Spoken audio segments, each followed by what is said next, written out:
ce sont les banquiers. Aujourd'hui, ça nous revient encore beaucoup que beaucoup de banquiers refusent d'accompagner ceux qui gagnent des marchés de l'État et tout ça. Bon, on est là-dessus, il faut que les gens changent de fusil d'épaule. Parce qu'il y a un banquier dans la salle, je ne sais pas, hein. Il n'y en a pas, d'accord. Donc vous les rapporterez, les banquiers. Il faut que ça change, parce que beaucoup de banques fonctionnent avec l'argent de l'État. On a demandé aux banquiers de rétrocéder une partie, donc c'est ce qu'on appelle les dépôts à terme, les DAT. Ce sont les sociétés d'État qui déposent leur argent dans les banques. On veut notre argent pour faire du travail. Les gens trouvent qu'ils ne peuvent pas donner l'argent parce que ça va affaiblir leur banque. Mais chaque année, les banques ont réalisé tant de milliards d'intérêts nets. L'autre jour à la télé, j'ai regardé une banque qui fait aussi des milliards d'intérêts et ils se partagent. Non. Soit on se comprend vraiment autour d'une table, ou bien nous on va passer à une autre méthode. Et ce matin, je tenais à faire cette déclaration pour que vous compreniez que la bagarre qui va commencer, la poussière va se soulever comme on aime le dire. Mais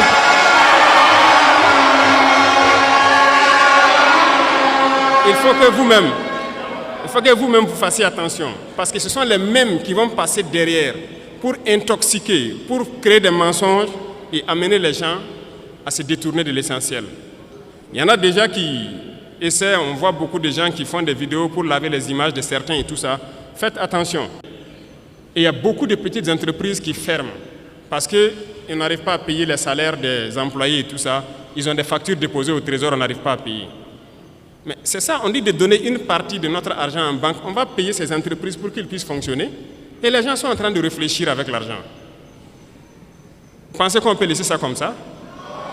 La dette intérieure, là, on va payer ça. Cette fin du mois, là, l'argent là va rentrer. On a demandé juste un pourcentage. Ce n'est même pas tout l'argent qu'on veut retirer. C'est un pourcentage qu'on a demandé pour le faire. Et ça réfléchit beaucoup. Certaines banques ont répondu, félicitations à eux, mais la plupart des banques n'ont pas transféré l'argent jusqu'à aujourd'hui. C'est un message que je tenais à les lancer. On a donné fin mars, c'est fin mars. Si fin mars, les 25% ne sont pas là, on va passer à autre chose.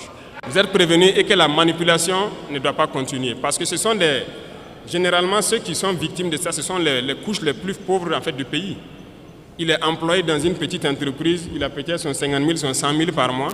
Son patron a déposé des factures au trésor, il n'arrive pas à avoir l'argent.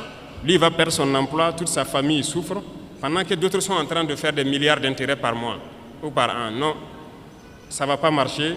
Donc, il faut se préparer, c'est un autre front qui s'ouvre. Il y aura toutes les manipulations possibles, mais restez serein, il faut qu'on avance. Vous l'avez bien écouté. C'est le président de la République du Burkina Faso, j'ai nommé le président Ibrahim Traoré. Aujourd'hui, les amis, le président Ibrahim Traoré a donc décidé de prendre le destin du Burkina Faso plus qu'au sérieux. Ayant touché plusieurs secteurs tels que l'infrastructure, l'agriculture et l'énergie, aujourd'hui, le président Ibrahim Traoré a donc décidé de rehausser l'économie tout entière du Burkina Faso par la jeunesse. En d'autres termes, le président Ibrahim Traoré avait donné un ultimatum aux banques de baisser la manière avec laquelle les banques prêtaient de l'argent aux jeunes. C'est-à-dire de fragiliser les moyens de prêt aux jeunes. Parce que celui-ci avait découvert un talent très énorme à la jeunesse burkinabé. Inexploité, ce dernier pense donc que les jeunes burkinabés pourront devenir ou pourront répondre efficacement au destin même de ce pays en étant financés par des banques. Il a donc dit en haute et intelligible voix, tout en appelant ces derniers à financer le projet des jeunes dans l'entrepreneuriat afin de sortir de leur précarité économique. Les banques, soi-disant, ne voulant pas baisser les moyens de prêt aux jeunes, soi-disant qu'ils vont en effet fuir ou ne pas remettre cela, le président Ibrahim Traoré a donc décidé de passer à la vitesse supérieure. Comme nous le savons bien, il a donc décidé de demander à toutes les banques de verser 25% des revenus des banques au trésor public, dont aujourd'hui, vous l'avez constaté, dans son discours auquel lui-même il a dit que d'autres banques ont répondu présent, mais d'autres jusqu'ici prennent toujours le chemin d'un niet catégorique. Il a donc donné des ultimatums jusqu'à la fin du mois de mars pour donc dire en haute et intelligible voix qu'ils ont une dernière chance avant encore que les mesures très drastiques ne soient prises. La jeunesse burkinabé aujourd'hui étant au cœur du développement économique du président Ibrahim Traoré, il faut donc tout pour que ces jeunes retrouvent le chemin du bonheur.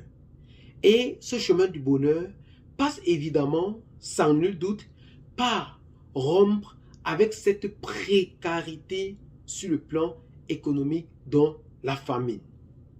Aujourd'hui, encore une fois de plus, avec ces sanctions inhumaines et illégitimes que le Burkina Faso a subies avec la CEDEAO, ces derniers ont donc décidé sans nul doute de prendre le destin en main tout en créant, comme nous le savons, avec les autres pays, c'est-à-dire le Mali et le Niger, la Banque centrale d'investissement et de développement.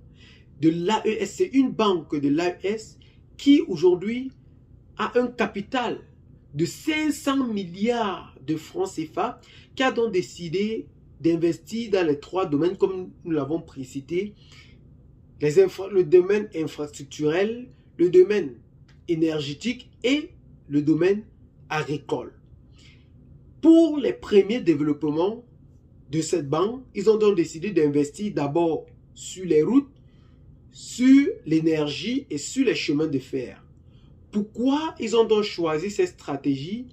C'est sans nul doute pour enfin permettre ce lien de coopération ou bel et bien ce lien que les trois pays ont donc décidé d'entreprendre au départ. Et pour cela, la construction des routes, des chemins de fer et le secteur de l'énergie permettrait aujourd'hui à ces trois pays de s'hisser au plus haut niveau que possible sur la sphère. La communication entre ces trois pays est plus que importante aujourd'hui et cela passe par la construction des routes, des chemins de fer et des énergies renouvelables. Eh bien les amis, qu'est-ce que vous en pensez personnellement face à ces situations très foudroyantes que vit aujourd'hui l'Afrique de l'Ouest, plus précisément le Burkina Faso? Laissez donc massivement vos commentaires, abonnez-vous à la chaîne si ce n'est pas encore fait, partagez la vidéo avec les amis si vous l'avez trouvée intéressante et à très bientôt pour de nouvelles vidéos. Ciao, bye bye.